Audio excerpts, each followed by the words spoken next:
Aku mau bicara soal musik. Tentu saja bagi penggemar musik, di mana-mana di atas dunia banyak orang bermain musik. Bermacam-macam itu jenis musik, dari yang pop sampai klasik. Musik yang kami perdengarkan, musik yang berirama Melayu. Siapa suka mari dengarkan, yang tak suka boleh berlalu. Bagi pemusik yang anti Melayu, boleh benci, jangan mengganggu. Biarkan kami mendendangkan lagu kami, lagu Melayu.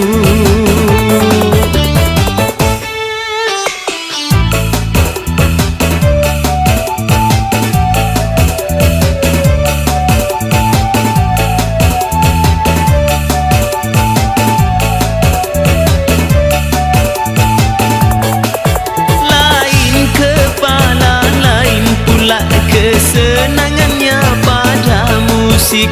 Dari itu mainlah musik, asalkan jangan saling mengusik.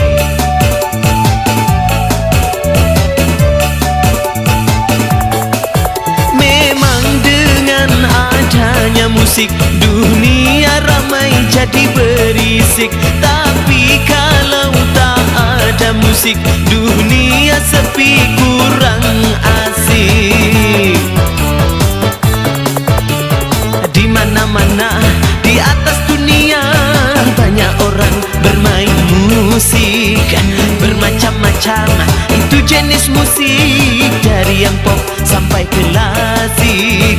Musik yang kami perdengarkan, musik yang berirama Melayu. Siapa suka mari dengarkan, yang tak suka boleh minggir. Bagi pemusik yang anti Melayu, boleh benci, jangan mengganggu. Biarkan kami mendendangkan lagu kami, lagu Melayu.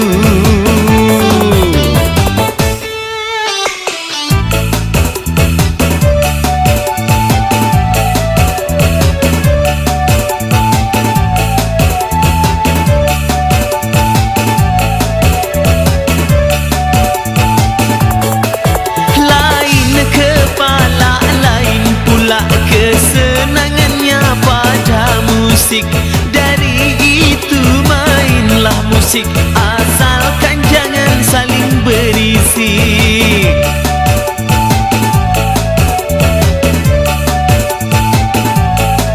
Memang dengan adanya musik, dunia ramai jadi berisik. Tapi kalau tak ada musik, dunia sepi, kurang asik. Di mana-mana di atas dunia banyak orang bermain musik. Bermacam-macam itu jenis musik, dari yang pop sampai klasik. Musik yang kami perdengarkan, musik yang berirama Melayu. Siapa suka mari dengarkan, yang tak suka boleh minggir. Bagi pemusik yang anti Melayu, boleh benci, jangan mengganggu. Biarkan kami mendendangkan lagu kami, lagu Melayu.